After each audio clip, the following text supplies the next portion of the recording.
नमस्कार साथियों, मैं दिलीप मीना फिर से जुड़ चुका हूं ठेठ बात पर।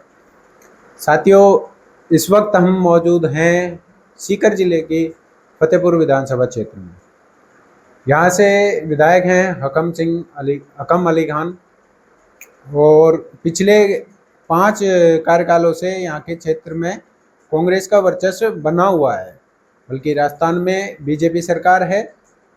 देख, यहाँ के लोगों से हमारे साथ जुड़े हैं शाहरुख खान जी। इनसे बातचीत करेंगे कि यहाँ पर जैसे सरकार का कितना विकास हुआ है, कितना नहीं हुआ, सरकार द्वारा कितना विकास कराया गया है, कितना नहीं। यहाँ के क्षेत्र में क्या मुख्य समस्याएं रहती हैं, इनको क्या क्या समस्याएं झेलनी पड़ती हैं, वो इनसे बात करेंगे। नमस्कार जी। नमस्कार जी। आप बताएं हमें कि आपके क्षेत्र में कितना विकास हुआ है अभी तक। पिछली गवर्नमेंट में ठीक था, कांग्रेस सरकार में अच्छा विकास हुआ है फतेहपुर में। और वैसे तो काफ़ी समस्याएं हैं, बाकी हैं। जैसे पानी की निकासी की यहाँ पे कोई व्यवस्था नहीं है। सीवरेज का जो सिस्टम है, सीवरेज जो यहाँ पे फेल है। यहाँ आपके क्षेत्र में ब्लॉकेज सीवरेज की बहुत समस्या बनी हुई है। कब से, कितने दिन हो गए आपको ये समस्या? शुरू से ही है, शुरू से ही है अभी तक। फतेहपुर शहर के अंदर मेन जो रोडवेज बस स्टैंड है, पुराना छतरिया बस स्टैंड बोलते हैं उसको, उस पर पानी रहता है हर वक्त। जैसे थोड़ी सी भी बारिश आ जाती है तो पानी ज़्यादा हो जाता है, वाहन वगैरह सारे बंद हो जाते हैं। मतलब आपका कहना है कि आपके क्षेत्र में जो क्षेत्रीय विधायक से आपने इसकी समस्या का आपने ज्ञापन दिया? प्रिय विधायक ने इस पे काम किया है और हमने भी कई बार ज्ञापन वगैरह दिए हैं। बाकी इस पे कोई भी अभी तक सक्सेसफुली काम नहीं हुआ है, कार्रवाई नहीं की गई अभी तक। तो क्या कारण रह जाता है कि आगे आपके क्षेत्र में आपने क्षेत्रीय विधायक से भी आपने अपील की, लेकिन कार्य आपका नहीं हो पाया? कार्य सरकारी काम में कई बार कहते हैं कोई अड़चन आ जाती है कहीं ना कहीं। ज्ञापन देने के बाद भी कई बार लोग इकट्ठा भी हुए हैं, कई बार बहुत ज़्यादा। आपको मिलेंगे, फेसबुक पे भी मिलेंगे वीडियोस, पेपरों में, अखबार पेपर में भी न्यूज़ मिलेगी। काफ़ी बार लोगों ने मुद्दे उठाए हैं। बाकी ये अपने जैसे फतेहपुर में यहाँ पे ये डंपिंग यार्ड बना रखा है, कचरा डालने वाला, तो उनमें भी उसकी भी बहुत बड़ी प्रॉब्लम है। जो पशु हैं, गाय हैं, नंदी है, ये काफ़ी प्लास्टिक खा खा के मर जाते हैं। और मतलब आसपास में वहाँ पे जो कॉलोनी है उनको बहुत दिक्कत होती है उस डंपिंग यार्ड से। डंपिंग यार्ड ऐसी जगह पे है जहाँ पशुधन ज़्यादा है और वो अगर प्लास्टिक वगैरह खाती है तो उनको ज़्यादा हानि होती है। दूसरा ये है कि वहाँ पे जो कॉलोनी में रहने वाले लोग हैं उनको भी प्रॉब्लम रहती है। तो इसको लेकर के आपने यहाँ के इसकी चेयरमैन या पार्षद जिस एरिया में वो पड़ता है उसको लेकर के आपने शिकायत की? चेयरमैन है तो चेयरमैन को काफ़ी बार लोगों ने अवगत करवा दिया है। हमारे साथी है जो संघर्षशील युवा साथी काफ़ी हैं, जो कई बार उनका विरोध भी किया है।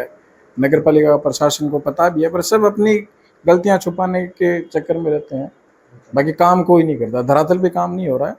मतलब आपके क्षेत्र में पिछले कार्यकालों से कांग्रेस सरकार रही है और पिछली जो जैसे राजस्थान में पिछली बार भी कांग्रेस सरकार रही, लेकिन आपकी जो समस्याएं हैं उनका अभी तक कोई निवारण नहीं हुआ।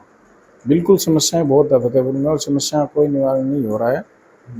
काफ़ी समस्याएं हैं ऐसी। तो आपको नहीं लगता कि आपके क्षेत्र में पिछले 5 जो कार्यकाल हैं उनमें कांग्रेस ही आई है, तो आपको इससे बदल कर किसी और की तरफ रुख करना चाहिए कि विकास को लेकर के बात हो फिर? बिल्कुल होना चाहिए। बाकी क्या है कि यहाँ पे कई बार बदलाव जैसे कम हुए हैं, और सबसे बड़ी यही है कि यहाँ पे कोई तीसरा मोर्चा सही नहीं है, मजबूती से नहीं है, और सिर्फ बीजेपी और कांग्रेस है। तो यहाँ पे मान सकते हो कि कांग्रेस के वोट ज़्यादा है। क्या क्या कारण है कि यहाँ पे विकास भी कम हुआ है फिर भी कांग्रेस को ही वोट दिया जाता है?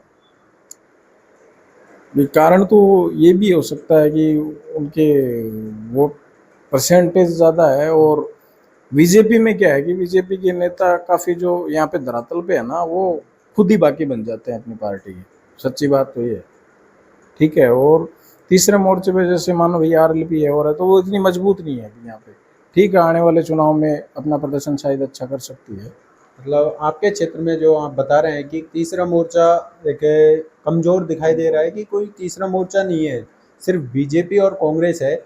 और आपने कहा कि आरएलपी के जो हनुमान बेनीवाल हैं, क्या आपको लगता है कि वो जैसे अपने क्षेत्र में है जो वर्चस्व अपना पार्टी का बनाए रखे हैं, वैसे आपके क्षेत्र में भी उनके किसी नेता को देखने को मिलेंगे आने वाले चुनावों में? जी बिल्कुल, आरएलपी से कई हमारे मजबूत साथी हैं और हनुमान बेनीवाल राजस्थान के एक युवा अच्छे नेता हैं, इसमें कोई दो राय नहीं है। संघर्षशील नेता हैं और राजस्थान के उभरने वाले बड़े नेता हैं।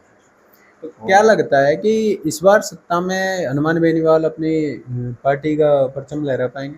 सत्ता की तो हम नहीं कह सकते, बाकी वो विपक्ष की भूमिका अच्छे से निभाते हैं, अगर अभी भी निभा रहे हैं और आगे भी निभाते रहेंगे।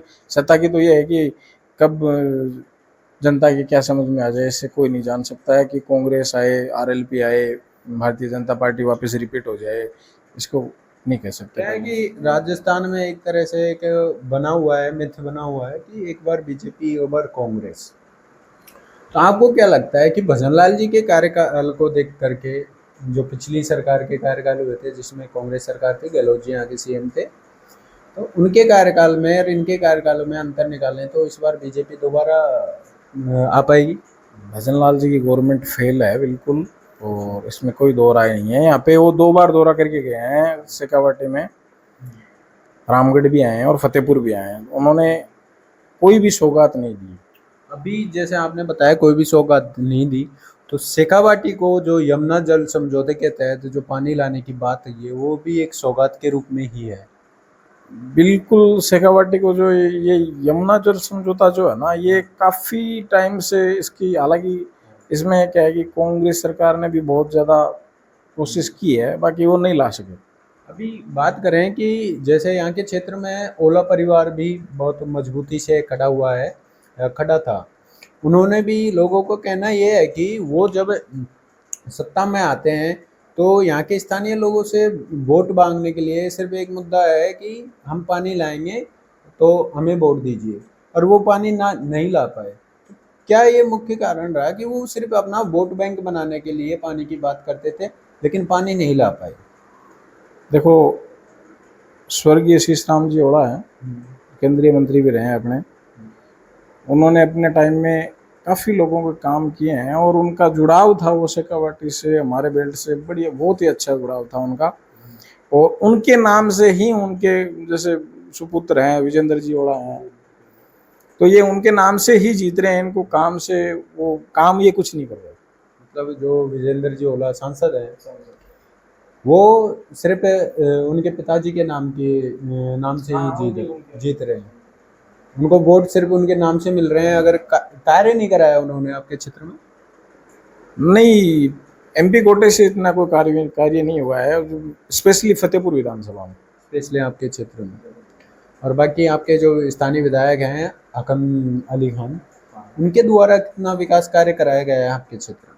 पिछले कार्यकाल में विधायक जी का अच्छा कार्य रहा है, चाहे हॉस्पिटल में मानो, शिक्षा में मान लो, या जैसे फतेहपुर विधानसभा ने फतेहपुर में नेचर पार्क भी दिया है। विधायक जी ने पिछले अपनी गवर्नमेंट थी उनकी, उनमें उन्होंने काफ़ी काम किए हैं। और ठीक है, कई काम नहीं हो पाए हैं, वो शायद आगे दूसरी कोई भी यहाँ से जनप्रतिनिधि जीत के जाएगा, शायद वो कर सके। बाकी इस बार जो ये 3 साल निकल गए हैं विधानसभा चुनाव से, शायद लगभग 3 साल हो गए हैं, इनमें कुछ नहीं हुआ। क्या कारण रहा है कि इनमें कार्य नहीं हुआ? कारण तो इसमें यही है कि चलो, हमारे तो क्या है कि प्रत्याशी हैं वो श्रवण जी चौधरी हैं बीजेपी से यहाँ से, और वो ज़्यादातर सीकर रहते हैं। अच्छा। और भी जीते हुए कांग्रेस के विधायक हैं कमले खान जी, तो इस वजह से हो सकता है कि गवर्नमेंट का विधायक हमारे पास नहीं है। आपका कहना है कि सत्ता में आपका विधायक नहीं है, ये कारण से आपके फतेहपुर का विकास थमसा गया है इस भजनलाल जी के कार्यकाल में? जैसे बीजेपी को सत्ता में आई है तब से आपके क्षेत्र का विकास कार्य थमसा गया है। तो बात करें आपके शेखावाटी एरिया की, भजनलाल जी ने जो सौगात दी है उसका क्रेडिट आप उनको देना चाहेंगे? जो कि यमुना जल समझौता है हरियाणा और उनके बीच जो अग्रीमेंट हुआ है उसको लेकर के? किसानों की तरफ बहुत खुशी की लहर रहेगी और किसानों के लिए बहुत अच्छा काम है ये। अगर धरातल पे ये काम जिस दिन हो जाएगा उस दिन किसानों के लिए यमुना जल समझौता बहुत अच्छी बात है, इसमें कोई दो राय नहीं है। और मीठा पानी लोगों को मिलेगा वो बहुत अच्छी बात है। जैसे अपने सेक्टर में चूरू है और है, यहाँ पे इस तरफ पानी है जो एकदम खारा पानी है, और उनके लिए बहुत ही अच्छा रहेगा और किसानों के लिए खेती के लिए आसानियत हो जाएगी। कितनी क्या समस्याएं झेलनी पड़ती हैं आपके शेखावाटी क्षेत्र को, जैसे कि पानी नहीं है और ज़्यादा पानी है भी, वाटर लेवल बहुत नीचे गिर चुका है और पानी भी खारा है। क्या समस्याएं, कितनी समस्याएं झेलनी पड़ती हैं आपके क्षेत्र के लोगों को?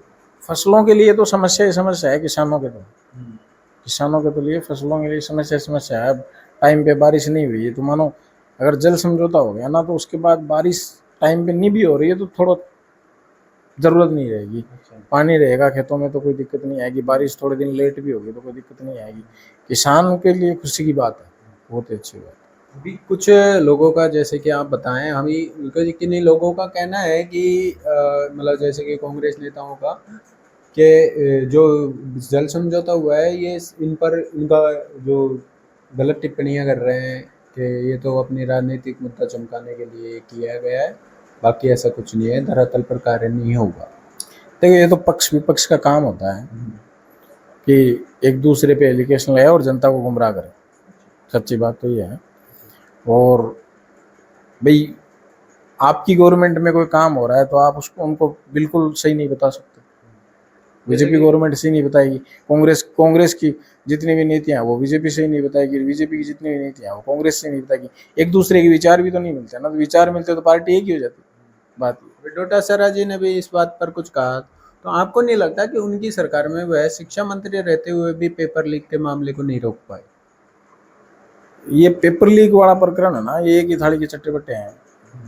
सिर्फ युवा के भविष्य है ना, भारत में युवा का भविष्य वो खतरे में है, चाहे कांग्रेस हो चाहे बीजेपी हो।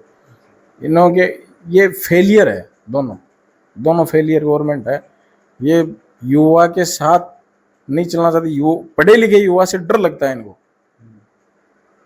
शिक्षा मंत्री है, क्या कारण है इसका?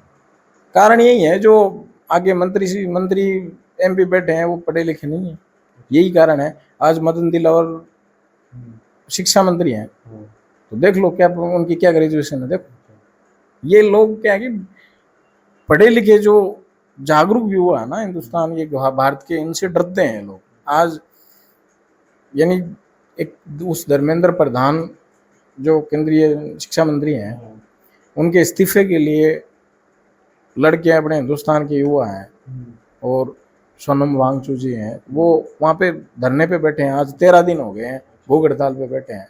तो क्या है, ये गवर्नमेंट तो ढीठ है ना। वो बात सही है। चलो, और बात करें आपके क्षेत्र में हनुमान बेनीवाल की, जैसे अभी आपने सुना होगा बहराना धाम में हनुमान बेनीवाल ने स्टेज पे खड़े होकर राजस्थान के सीएम हैं, क्या एक सांसद को राजस्थान के या किसी भी राज्य के मुख्यमंत्री को मूर्खाधिराज कहा उन्होंने, तो कहाँ तक ये बात एक सांसद के लिए सही है कि किसी राज्य के मुख्यमंत्री को ऐसी बात कहना कहाँ तक सही लगता है? वो विपक्ष की भूमिका निभाते हैं और हनुमान जी बेनीवाल है ये राजस्थान के उभरते हुए बड़े नेता हैं, इसमें कोई दो राय नहीं है। और संघर्षशील नेता है, वो युवाओं की राजनीति करते हैं और युवा के साथ चलते हैं और इन लोगों को युवा से डर लगता है। वो बात सही है, लेकिन एक सांसद पद पर रहते हुए ऐसी जगह पर ऐसी टिप्पणी करते हुए करना क्या कहाँ तक सही लगता है आपको? टिप्पणियों का तो ये है कि बीजेपी के भी काफ़ी नेता करते रहते हैं और कांग्रेस के भी काफ़ी नेता करते रहते हैं, तो टिप्पणियां तो चलती रहती है। हाल ही में एक मुद्दा चला था जब ये 22 तारीख को भरतपुर में जाट आरक्षण को लेकर के वहाँ पे रैली निकाली थी, तो उनका एक ऑडियो वायरल हुआ था जिसमें वो वहाँ के जो सांसद हैं भरतपुर के संजना जाटव उनको गाली देते हैं। तो आपको क्या लगता है, उस पर आपका क्या विचार है? देखो लोकतंत्र है और एक एमपी है और किसी भी विधायक को अगर ओछी भाषा में अगर बात करते हैं वो गलत है। ये लोकतंत्र है, यहाँ पे सबको हक है अपनी बात रखने का। और हनुमान जी बेनीवाल है तो अपनी रैली कर रहे थे, तो गवर्नमेंट का भी अधिकार ये होना चाहिए कि उनको सुरक्षा दे, ठीक है, और उनकी व्यवस्था वहाँ पे सही करे। युवा इकट्ठा होते हैं आज, चलो किसी भी समाज है, कोई भी समाज इकट्ठा होता है तो एक अच्छे परिचय के लिए होता है और अपने समाज की नींव मजबूत करने के लिए होता है। तो उनको ये भी रखना चाहिए कि भी ठीक है, आप रैली कर रहे हो तो आपका वेलकम है, बिल्कुल वहाँ पे सारी व्यवस्था उन वहाँ के प्रशासन की, भरतपुर के प्रशासन की ये होती है जिम्मेदारी की वहाँ पे उनकी पूरी व्यवस्था करें। लेकिन उन्होंने बात यह है कि जब वो वहाँ गए थे तो उनका ऑडियो वायरल हुआ है जिसमें वो वहाँ के जो सांसद हैं संजना जाटव जी, उनको गाली देते हैं, अभद्र भाषा में उनके लिए बोलते हैं। तो आपको क्या लगता है कि वो बात कहाँ तक सही है?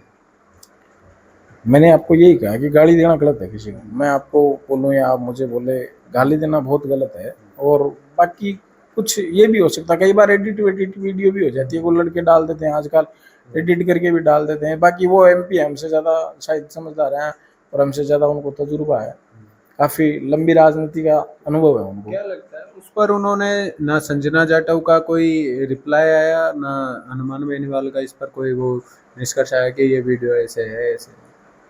या तो संजना जाटव जी ने कोई गलती की होगी इसलिए नहीं आया होगा, पहले कोई गलती क्या की उन होगी, पर पार्टी का दबाव बनाया जा रहा है? या हो सकता है उनकी पार्टी का कोई दबाव हो सकता है। बाकी बाकी और आपके क्षेत्र की कोई मुख्य समस्या बताएं जिससे आपको परेशान हो, आपके क्षेत्र की कोई मुख्य समस्या हो जो सरकार से आपकी मांगे हैं राजीव। हमारे क्षेत्र की सबसे बड़ी मुख्य समस्या है जो फतेहपुर से लक्ष्मणगढ़ है, एक 2 लाइन रोड है, इसे 4 लाइन में कन्वर्टेड किया जाए। आए दिन रोज पर डे की एक एक्सीडेंट होता है यहाँ पे, तो इसकी जनता की सुरक्षा के लिए 4 लेन की जाए। और दूसरी बात यह है, हमारा जो फतेहपुर ट्रॉमा सेंटर है इसमें ज़्यादातर ना तो मरीजों को एम्बुलेंस अवेलेबल करवाई जाती है, और कभी हॉस्पिटल में लाइट चले जाना, टाइम पे नहीं आना, मरीज परेशान होना। जब से उपजिला अस्पताल है हमारा, उपजिला अस्पताल है, बाकी उपजिला अस्पताल जैसी व्यवस्था नहीं है। आपके क्षेत्र में सीकर का जैसे उपजिला अस्पताल होते हुए भी वैसी फैकल्टीज नहीं है, सुविधा नहीं हो पा रही, और डॉक्टरों की क्या व्यवस्था है, वो आते हैं या नहीं आते? डॉक्टर भी अपनी मनमानी करते हैं। कैसे? डॉक्टर मनमानी ऐसे करते हैं कि डॉक्टर काफ़ी बार जैसे मानो मरीज खड़े रहते हैं, लाइन में लगे रहते हैं, अंदर बातें करते रहते हैं, बैठे रहते हैं। कई बार रात को पेशेंट चले जाते हैं तो रात को कोई भी व्यवस्था नहीं है दोनों का हॉस्पिटल में हमारे। इस चीज़ की आपने आपके स्थानीय विधायक या किसी से भी आपने शिकायत की कि भाई ऐसी व्यवस्था है और इसका ये न्याय मिले हमको, क्योंकि ऐसी व्यवस्था से लोगों को गंभीर अगर किसी इंसान को अगर चोट लगती है या फिर कुछ भी भारी बीमारी होती है, डॉक्टर अगर ध्यान नहीं देगा तो उसकी मौत भी हो सकती है। काफ़ी बार ये किया है, काफ़ी बार लोगों ने मुद्दे उठाए हैं। सांड और कुत्ते बैठे रहते हैं हॉस्पिटल में, ये कंडीशन है, और मरीजों पे कोई ध्यान नहीं दिया जाता है। काफ़ी बार हॉस्पिटल प्रशासन को भी बोला है, बाकी किसी को फ़र्क नहीं होता कुछ। इस पर यहाँ के प्रशासन का क्या रिप्लाई आया? प्रशासन तो सोया हुआ है, प्रशासन को तो मतलब ही नहीं है किसी को, काम सुधार नहीं करते हैं लोग। काफ़ी बार जनता ने मुद्दे उठाए हैं, बाकी इनमें सुधार नहीं है। हॉस्पिटल के हालात अभी भी वही है। मतलब आप कहना चाहते हैं कि फतेहपुर विधानसभा में अभी तक विकास का कार्य जो है बिल्कुल जीरो है? जीरो है, बिल्कुल जीरो है। विकास कार्य इन 3 सालों में कुछ नहीं हुआ है। बीजेपी गवर्नमेंट लगभग 3 साल से चल रही है, इन 3 सालों में कुछ भी नहीं है, धरातल पे 1 रुपया भी नहीं लगा। स्थानीय विधायक द्वारा कोई एक्शन नहीं लिया गया इस बात पर? स्थानीय विधायक विधानसभा में कई बार काफ़ी बार बोलते हैं, बाकी विधानसभा में बोलने के बाद भी शहर में, मैं बता रहा हूँ आपको, शहर में कोई भी काम नहीं हुआ है। बाकी ग्रामीण में कई जगह वैसे सड़क वगैरह डाली गई है, बाकी ऐसा कोई काम नहीं। तो साथियों, हमारे साथ युवा साथी जुड़े थे, शाहरुख जी, इन्होंने यहाँ की जो व्यवस्था है उनके बारे में बताया। और आप भी अगर इस क्षेत्र से देख रहे हैं, शेखावाटी क्षेत्र से या फिर फतेहपुर विधानसभा से, तो आप बताएं, आपके कमेंट सेक्शन में ज़रूर बताना कि आपके क्षेत्र की क्या मुख्य समस्याएं हैं और क्या आपकी सरकार से मांगे हैं। और जब तक के लिए इससे जुड़ी खबर जानने के लिए जुड़े रहिए हमारे साथ, हमारे चैनल ठेठ बात पर। धन्यवाद।